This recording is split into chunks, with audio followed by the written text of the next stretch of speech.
This is Rising Phoenix Podcast. I'm your host, Michael Rhodes. This podcast is for men struggling with an unwanted divorce. I interview experts on divorce, mental health, and I provide insights gained from my own divorce journey. You are not alone. Join me. Joining me today is Dr. James Cordova. James, let's just jump right into this. I want to tell us a little bit about yourself. Thanks, Michael. It's a pleasure to be here. I am a professor of psychology at Clark University in Worcester, Massachusetts, and my main area of study and teaching has been couples and intimacy. The main work that we've been doing out of my lab is on a prevention and early intervention project that we call the relationship checkup. And relationship checkup is designed to be the relationship health equivalent of your annual physical health exam, your regular sort of dental exam, your regular sort of car tune-up.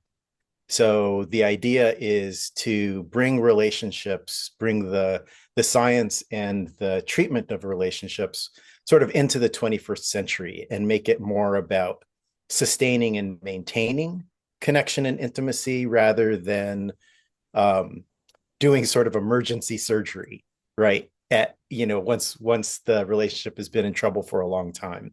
And it's just not something that's really widely available right now. So we've done a lot of research on the effectiveness of regular relationship checkups. And now we're doing a lot of work to try to promote people getting regular relationship health checkups. So frequently on this podcast, we have these things called rabbit holes, and so Yeah. we have just we're going to descend into one because this is not Yes, what yes. we were going to talk about. But I have questions. Please, let's rabbit hole like So crazy. it seems like this is obviously for guys that are listening. I mean, some of them are in new relationships, and so this is Mhm. relevant in that kind of a way. Yeah.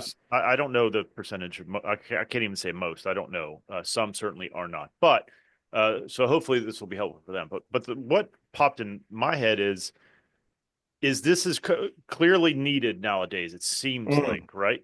Yeah. Why Oh, absolutely. why is that? Why is it needed now and it maybe wasn't, or maybe it was needed before, but it just seems like everything's harder nowadays. You know what I Doesn't mean? it? Yeah. Yeah. So Yeah. why are these relationship checkups needed now more than they were seemingly needed back then, whenever that is?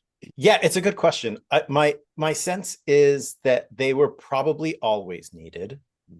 And it's only become more clear recently because of all of the work that relationship scientists have been doing to show that the quality of our connection, the quality of our relationship health actually has direct and unmistakable impacts on our mental health in general and our physical health in particular. So there's just a growing body of evidence that shows that relationship health is and ought to be thought of as part of our regular healthcare system.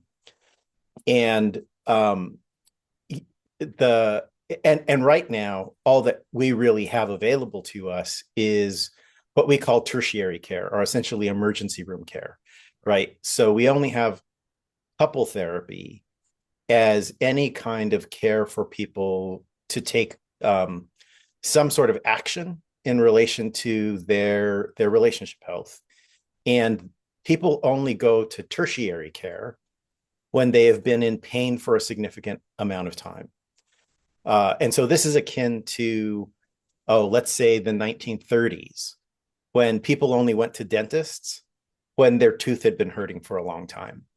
And that was the era when people just didn't expect to keep their teeth. Why would they? Nobody had ever kept all of their teeth. For the entire history of humanity, Right. if you got to 50 with three teeth in your head, you were winning. And it wasn't until the US Army started to experiment with regular dental checkups that we discovered that prevention actually works, right? That an ounce of prevention is literally worth a pound of cure.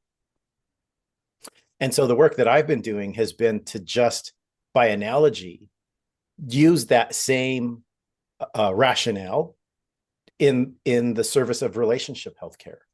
That an ounce of prevention is probably also worth a pound of cure when it comes to maintaining our sense of love and intimate connection in our relationships. And the research that we've been doing for the past 20 some years has shown that that's actually the case, that prevention both improves our relationship health in the short run and maintains it in the long run. So now our mission is just like, how do we change the landscape so that people think of their relationship this way, so that they're willing to get regular, very brief relationship health checkups, and to train providers to be able to do this kind of, well, get providers also to think in terms of prevention and get them trained to be able to provide this kind of quick and effective service. Yeah. Oh man, this could be a large rabbit hole. I want to touch on one more thing around this topic, Sure. and then we'll dive into the original plan topic because I think, oh, there's a lot here. Um, in your experience, and it's probably in some ways not a fair question because I'm going to ask you for some data that you might not have. So Sure. it's just a generalization.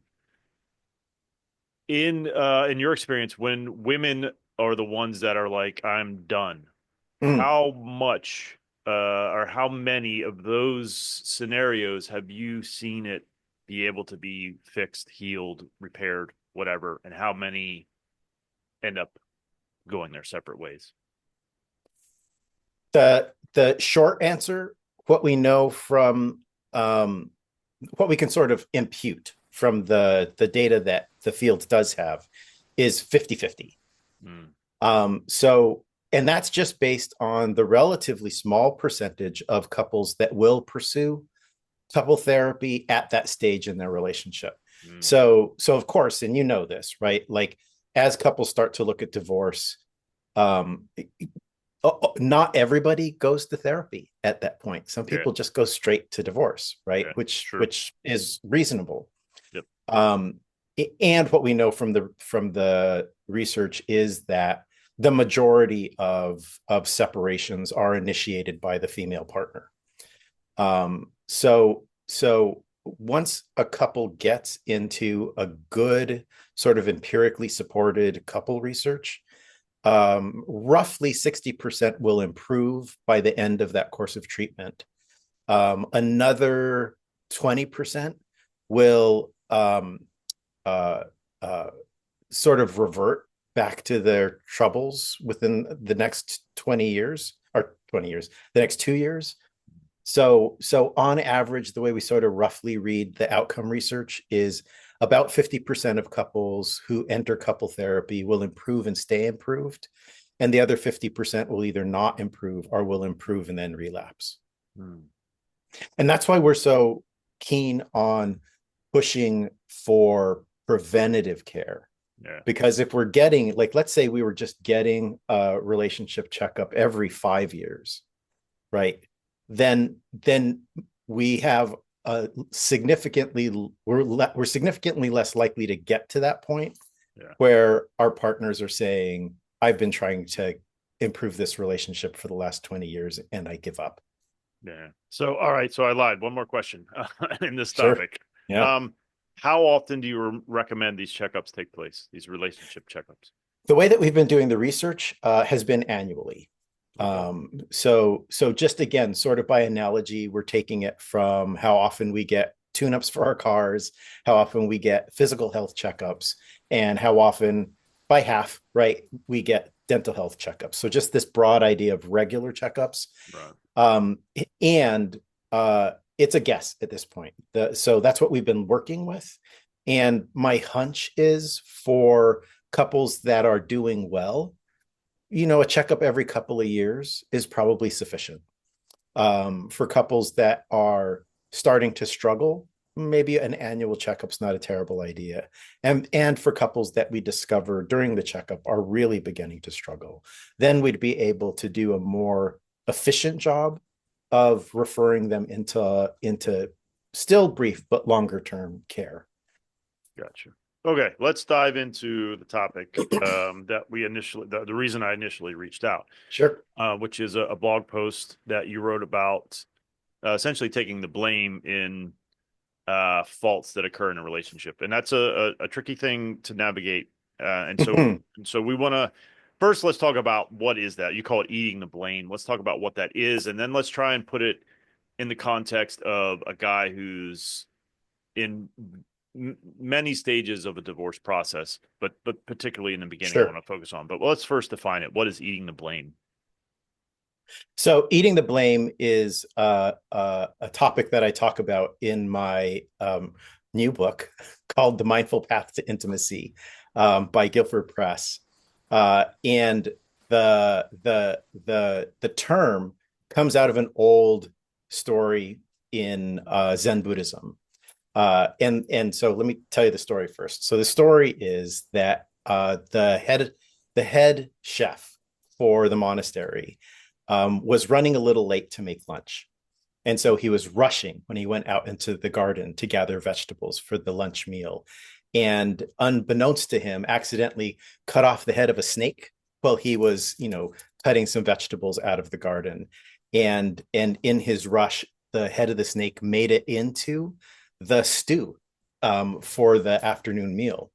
And so he serves all of the monks, right? And the monks are just like raving that, oh, this is the best stew we've had in years. It's got some secret ingredient in it.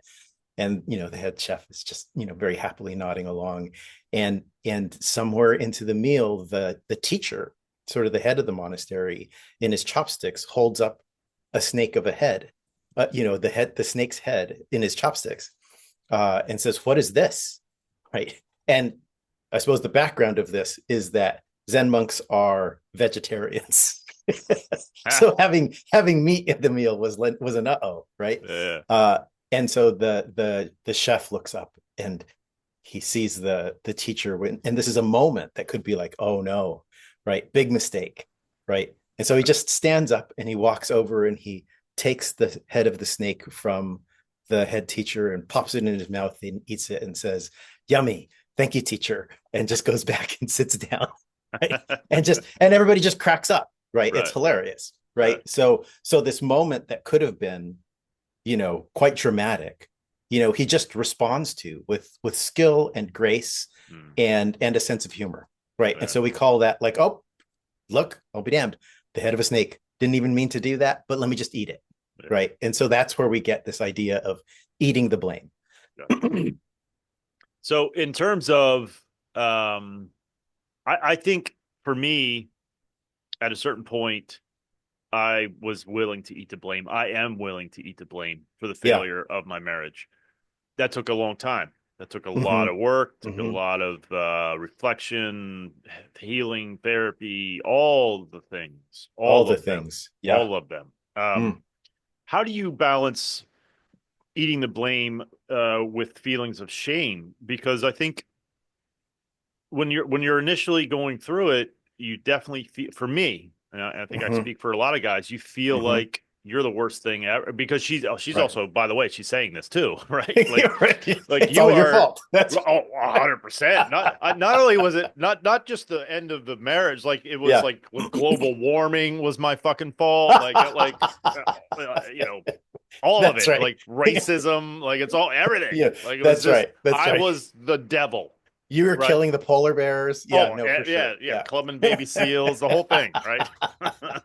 For sure, absolutely. So how do you balance that? Because that brings about, I guess maybe the question is, what, why eat the blame?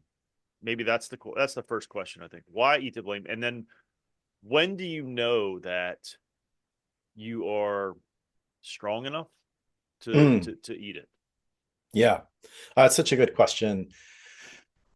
The process that you're describing is the one that I'm trying to help draw our attention to, and to have something more effective to do in relationship to, right? So that the naturally occurring psychological process when we have when we have any issue, anything that causes us pain, especially in our relationship, is to blame the other person, right? Yeah. It's partly rooted in what we call the fundamental attribution error, right? Which is whatever I do, I attribute to causes and conditions that are perfectly understandable, right? Like the reason that I raised my voice was because I was tired and I hadn't had enough to eat and I was hangry Right. and I didn't really mean it. I'm not a bad person, Right. right? But I had good reasons, Right. right? And we attribute other people's behavior to basically something fundamental about them. Like, oh, you raised your voice because you're an angry person, Right. right? Right. And you've got anger issues that you need to work on. Right. Right. That's the fundamental attribution error, right? We let ourselves off the hook and we put other people on the hook. Hmm. And so whenever we have issues in our relationship, we have problems in our relationship, even just the argument of the day, our instinct is blame the other person. And in the history of history, that has never led to deeper intimacy and a stronger relationship. So many of our instincts in relationships are counterproductive to connection. And this is one of the most fundamental ones because we all do it. You did it, your wife did it, I do it, you know, my Yeah. partner does it, right? Like everybody Sure. does it, right? Yeah. And so knowing that that doesn't actually work for us, what's the alternative, right? And the alternative is to turn that arrow around, right? And to take a moment to think about what could I be doing? What's the next thing that I could be doing here that would be skillful, right? You know, what did I just do or say? What have I been doing or saying that hasn't been working great, right? And then how can I do something different? So it's just that kind of like you were talking about, you were referencing that sort of like self-reflection Hmm.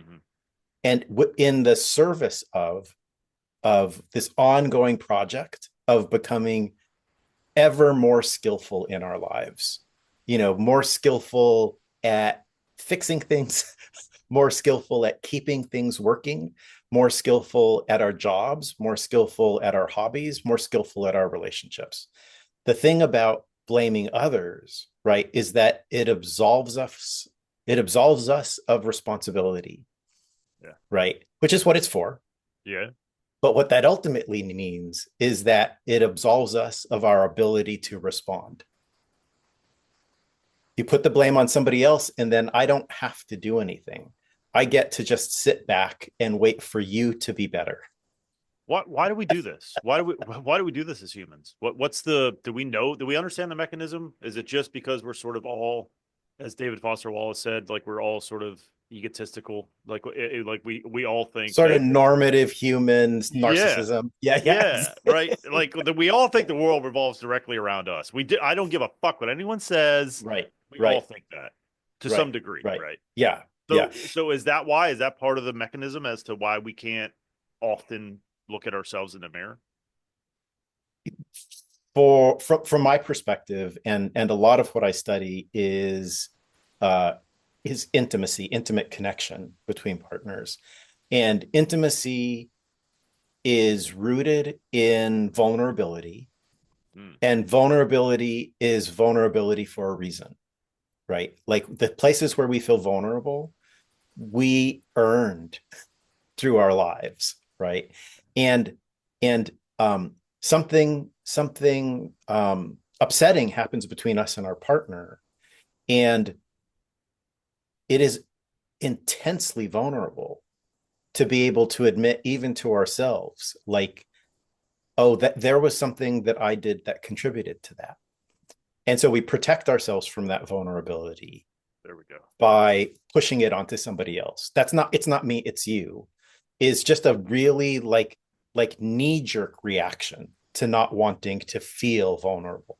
So therefore, this is a skill that we need to learn, right? To being vulnerable is it? I think it is, right? And then, yeah, how do we do that? And how do we know? Probably not a fair question. How do we know that we have a partner that's going to be there with us, so to speak? If that makes any kind of sense. Because I think if you if you crack that vulnerability door, I'm asking like Mhm. 17 different questions here, but if you That's crack good. We'll get there. you crack that door open, right? And you got a partner who slams it in your face. I mean, yeah, I know what I'm Yeah. saying. No, no, I'm right there with you. So the thing that we are after, the realization that we're trying to cultivate is that there literally is strength in vulnerability. Mm-hmm. But you can't discover that there's strength in vulnerability until you walk through that door, right? It seems like from the outside that vulnerability is weakness, and so we don't do it, especially as men. We're Yeah. taught, Oh right, that yeah. vulnerability is weakness. 100%. But what we discover when we become familiar with it, when we learn how to be comfortable and resilient to our own vulnerability, is that it is a kind of strength. So, in the example that you gave, right, if I express my vulnerability, if I express my discomfort or my pain or my loneliness or my sadness to somebody else, and they reject that, that's information, right? And it's probably information that's good for me to have. Right, right. Yeah, Right? for sure. Versus like I'm hiding my vulnerability from you and I never discover or only get hints that you're actually not a particularly supportive person. So Right? it's like So it you've got to actually helps us to be discerning in which relationships we put our hearts into. I don't want to put my heart into a relationship where the other person doesn't have the capacity to be careful with it. so you have to be vulnerable to even like test that, right? I mean, Exactly. Yeah. why is that shit so scary? I know why it is, right? It's pain avoidance essentially. Is that? I mean, isn't Well, that well, why? we say that vulnerability never becomes invulnerability, right? So it's scary because the almost the definition of vulnerability, right, is it's vulnerable to harm, Hmm. right? It's vulnerable. It has been harmed in the past, or it has been promised harm in the past, right? So for men, something as universal, right, as like crying when we're sad Hmm. has been harmed in the past, right? Like I don't know about your history, but I Oh yeah. certainly got the message, I'll give you something to cry about. Oh my God. Yeah. And by the way, I mean, I've touched on this many times, I think. What a fucked up thing to say to a child. No shit. Right? Like, wait a minute. I'm already crying, motherfucker. Like, I know. what? It's I just, have something to cry about, thus the tears. Yeah. that's right. How bad did that fuck up? How bad did that fuck us up as a man? And then did females get the same message? And are they as that's a loaded question. I don't want to say that. Are they do they have these same struggles? Because I don't think that they do to the degree that we do. So how bad does something like that fucking phrase? How bad does that Right. fuck us up? Women certainly have their own struggles, but it's not as often in this place, right? Because the analogy that we use, the metaphor that we use, we call the emotional maestro, right? And the way that this analogy goes is emotions, being able to like have them, express them, talk about them, even know that they're there, is like a guitar. And so we're sort of born with it, and all of us, men and women, boys and girls, get to play that guitar pretty naturally, right? Like it's okay for you to play that guitar until you're like 3 or 4, and then they take the guitar away from boys. And they shame them for even looking at it, right? Like, what are you doing playing guitars? Guitars are for girls, right? Right, right, right, right. And so we learn to just leave that damn thing alone, Yeah. right? And we learn all sorts of other ways to come to know ourselves and to interact with the world. So from like 4 or 5 until whatever 15, 16, when we start interacting with girls and women again, right? They've been playing the guitar the whole time with their parents, with their friends, with each other, and they become maestros at identifying and communicating their emotions. And then we get into relationships with them and they're like, "Where's your guitar?" Right. And like play a duet with me. Like I get to play duets with all my friends. I get to play duets with my parents, right? And they're like, I love you. Play a duet with me. Yeah. And we pick this guitar up again for the first time since we were 3, and we suck at it. Yeah. True fucking story. Yes, sir. Right. And it's like we're plunking away at it, doing our best, trying to like learn, and we're behind the curve. And oftentimes what I'm explaining to the couples that I work with is about patience, right? Mm. Like you've been doing this for decades, and he just started to learn how to do this. Oh man. So and the challenge is that the attribution that sometimes women will make is you're withholding, right? Like you really do know how to play the guitar. You Right. just don't want to play the guitar with me. And that's really Right. hurting my feelings, right? It feels like you're holding out on me. And it's a revelation to learn, like, oh no, he doesn't know how to do this. He's willing to learn and he can get good at it, but he's going to need your help practicing. Are there buildings named after you or statues, perhaps? I mean, this is No, no, not yet. oh, we're working on it. All right. I That's right. mean, We'll take over the world one podcast at a time. Yeah. what a the way you just explained it is the best way I've ever heard explained in my life. And there's so much empathy and sympathy for men in it in that explanation, Yeah. but also clarity and like this is why. And yeah, we lack the fucking skills, period. But it's what a eloquent way to put that. Holy shit. Well, and it speaks to what you were talking about before in terms of shame, right? Yes. Because like we didn't we didn't come up with that on ourselves. We didn't go to like Target and like, hey, what aisle do you keep the shame in? Because I want me some of that. Right. Right. Like that was gifted to us. Oh, Right. 100%. And so, when we like when you even sort of feel tears welling up during a particularly moving scene in a movie, you're like, how do I fucking make this stop right now? Right. Right. Because I feel, and that's the behavioral manifestation of shame Yeah. is hiddenness. Whatever that vulnerability is, I do whatever. I've learned all kinds of skills for how to hide it. Yeah, if only we would have been allowed to practice some of those other skills. Mm.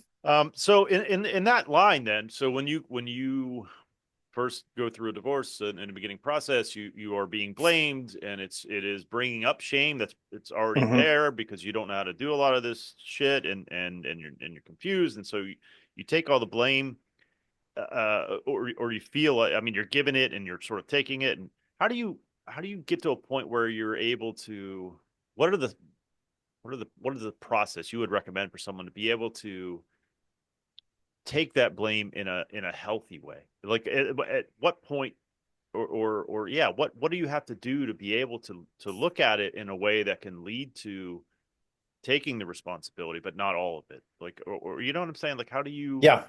how do you get to that point? Working with our own shame lives in this space um, that I think of in terms of nobody else can do it for you, and you can't do it by yourself.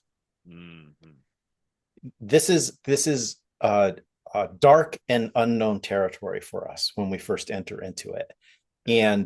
and other men, other people have traversed that territory before. So it is so much to our benefit to find a guide, right? Mm-hmm. Whether that's a therapist or a mentor or a coach, or a book or a podcast, something, right, that helps to provide a little bit of guidance. Yeah. I think that can you stumble through that dark forest on your own? Yeah, Yeah. Yeah. maybe, Maybe. but why would you, right? Yeah. Why, Yeah. if you don't have to? Again, because it's just not as skillful. Yeah. um and and it can just help to have somebody to encourage you Mm-hmm. to um express, to expose, to stop hiding from, at least from yourself, Yeah. to stop hiding from the thing that you're hiding from, because real strength is gained by turning toward Yeah. what is just reality. We turn toward reality. Yeah. right? And that's how we get strong. And when you turn away from reality, even though it can sometimes look like strength, it's actually a kind of brittleness. Well, and so my journey was, initially it was anger, and I didn't want to blame. Fuck, you're the liar, you're the cheater, Yeah. you're just a terrible person. Fuck you. Mm-hmm. Not only because she's leaving and money and Oh God. lawyers and Yeah. all kinds of things, right? But then also, oh, it's all your fault. She's telling me. Mm-hmm. So initially I just went with anger. And then Yeah. eventually I felt like you start to learn, at least if you're, and I think this is the key, perhaps, in being introspective, being able to be reflective of yourself, of the situation, of the reality, right? As you said. Mm-hmm. And Mm-hmm. I think eventually I did a lot of that. I put the anger down mostly, right? Still crops up here and there, Sure. Yeah. Yeah. circumstantial. But in general, I've let that go. And I got to a point where I healed. And then I started thinking even deeper about my responsibility and my contribution. And I came to the realization that that's the only part I can do anything about anyway, right? Mm. And so even if she whatever she did, I can't. There's nothing I could do about that, right? And so her actions are her actions. I can't. If Mm-hmm. I focus Mm-hmm. on those, I have no path to growth or healing or betterment or whatever, right? I stay stuck. Exactly. And so I got to a point where I was like, "Yep, all my fault. Fuck it, blame me." But I felt good about that in a weird way Yeah. because it was like, all right, well now I have some shit to work on, which I Mm-hmm. think is it's better for me, and I think it's better for other folks because it's the only thing you can do anything about anyway. So in other words, if I feel like I was a really shitty communicator, well, guess what? Now Mm-hmm. I have something I can focus on and Yeah. work on to get Yep. better at, right? And Mm-hmm. that's regardless of her or the situation or the circumstances. It's just, oh, here's this thing I need to focus on Yeah. that I can, and then there's self-esteem in that, like working on something Mm-hmm. and getting Mm-hmm. better. But how do you balance for guys that you've talked with? How do they balance things out, like cheating, when it comes to sort of eating the blame? Like, how do you, if you were mistreated, if you're cheated on, how do you eat the blame there? Yeah, it's a good question. And the process that you describe is is exactly what we it's exactly the key insight, right? That I think about our anger as like our bodyguard. Like this bodyguard you befriended us when we were children, and he fucking loves us, Amen. and he will kill for us. You ain't saying any lies right now, no sir. Yes. He just happens to have that one sort of like roadhouse repertoire, right? Like I kick ass, and Yes. I'm kick ass for this dude Yep. because I'm protecting him, Yep. right? And so God bless that guy, Yeah. right? Yeah. And like like to your point, there comes a point at which like I'm not learning any lessons here, right? Like I'm not like he's protecting me from everything, Yeah. and we need to like we put our hand on his shoulder and we say, hey bud, I got this, right? Like you get to take a smoke break. And he's Yeah. like, are you sure? And I'm like, yeah, I got this. And he's like, okay, well, call me when you need me, right? He Right. goes and sits on a stool in the back and smokes cigarettes while we're like, okay, I got this, right? Management has got this. Yeah.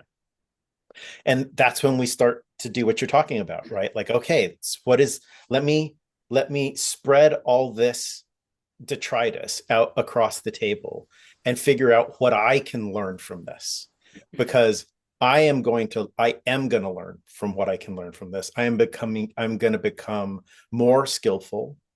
I'm going to become more able, right? And I am going to make, from this place of agency, right? My next relationship is going to kick ass, right? Because I'm going to like take all of this and figure this shit out, right? So it's in some ways it's a gift, right? To be able to say, all right, point it out, right? And of course it all comes out like it all gets communicated by her bodyguard, right? Right. So it's all just ferociousness, right? and vitriol, right? So Yeah. we have to like wipe that veneer off of it and look Yeah. beneath that, to like, okay, well, what is here? Did I spend, oh yeah, so workaholic, right? Right. Fair, Right. right? Right. Like when I get uncomfortable, I withdraw and become monosyllabic. Fair, fair. Right. I do Oh yeah. do that, right? Yeah. Like when you say it, like I did something, I say you do it too. Yeah, no, I do that. Right? Yeah. Like I can learn from all these things. And like my next partner is gonna be so fucking tickled with me. If there is like sort of one thing that you would recommend to guys who are struggling with that sort of leaning on anger, right? What Mm. what what one thing would you? I mean, maybe that's not fair, but what would you recommend to someone who's just in that anger mindset and they just can't get out of it? We the to self-promote again. The book is called The Mindful Path to Intimacy for a reason, Mm. right? So my recommendation is primarily in the spot about sort of mindful attention, right? And the analogy that I use here that I borrow from Zen teachers like Thich Nhat Hanh is that we take our anger up like a little brother, Mm. right? Or like a baby, right? Like we learn to turn our attention toward it with a kind of loving self-compassion, right? And I think I love these analogies. One's like, oh, my little brother, my baby brother is freaking out, right? Right. And my job is just to like be with him, to hold him, to mentor him, to help him, like respond to his anger in ways that aren't going to hurt him or hurt other people, so that he can, like deal with it Yeah. and then like be a good little brother, right? Yeah. If my baby has colic, right, and is just like thrashing and raging, Yeah. my job is just to hold him with compassion, right, and patience until he starts to settle. Right? If my bodyguard is like tearing the bar apart, my job is to like take him by the shoulder, right, and steer him into the back, give him a beer, right, Right. Right. get him to sort of settle, because he's not management, right? Like the grown up in the room, right, needs to like take responsibility. And so I think these sorts of analogies, these sorts of metaphors help us to recognize like, yes, my anger has a place. It has a role in my life, but its role is a little too unidimensional, right? And it does not have the managerial functions that I'm going to need in order to be skillful, right? And to actually make something out of this that I could be proud of. Yeah. And I think there's what I love about sort of being introspective about that, but also bringing in some knowledge is that there's a reason you can't function at an executive level, we'll call it, when you're pissed off, because your brain's not, it's not, that's like that part of your brain is, that's the one on smoke break. Like it's That's not, you can't even get a hold of that motherfucker. His phone is off. exactly. His phone is dead. Like he he's can't be like reached. he's like, you handle this, I'm out. Right, That's right. right. He's not. He's like he's watching you, going, I don't know about this motherfucker. But so I mean, so it's not Yeah. just there's a biological reason, Yep. and I love that. Right, to me, Yep. that's knowledge that I can work with. I'm Right. I'm I'm not thinking well or behaving well because that part of the brain is offline, Right. and I just think that that's so important to acknowledge. Yeah, I appreciate that too. I really do find a lot of benefit from that, just knowing that from, that result from neuroscience, right? That when our Yes. amygdala is firing, right, like that's where all the glucose in the brain is going. Hmm. And our frontal lobes are offline, Yeah. right? Service interrupted, Yeah. right? Yeah. No. And those frontal lobes aren't going to come back online until the amygdala has started to settle back down. Yeah, and there's all kinds of strategies and tips around that, and that's for another podcast, another time. Don't But don't drive angry. Don't drive angry. oh boy, you ain't wrong there either. You mentioned your book. How can people get it or get in touch with you? Do you have a website? Like, what's the best way to reach out to you? So the book again is The Mindful Path to Intimacy. It's by Guilford Press. You can get it on Amazon. You can get anything you want on Amazon. And our website is aramu.com. Aramu is ancient Sumerian for love, ARAMMU.com. And folks can go there to learn more about the checkup. If you're a provider, you can go there to learn how to get trained. If you're a couple, you can go there to find out how to get one. Nice. Awesome. Thank you so much for doing this. I really appreciate it. Absolutely. So the last question I ask anyone or everyone is, what words of wisdom would you impart to a man just beginning his divorce journey? Boy, that's a great question. I think to have patience with yourself, right? And to seek good counsel, right? Folks that you trust that have been through this before. And to the point of what we've been talking about today, to the degree that you can, try to start to orient towards it as an opportunity to learn and to become more the person that you ultimately want to be.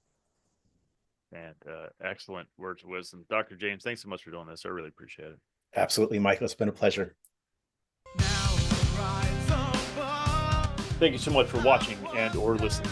If you are feeling alone on this journey, please join our Discord server. Becoming a Phoenix is not a solitary act. It is one achieved through community. Our Discord server is just that, a community of men fighting to survive, thrive, and rise from their divorce. Go to risingphoenixpodcast.com/Discord for information on how to join and what is contained in our Discord server. Please join us.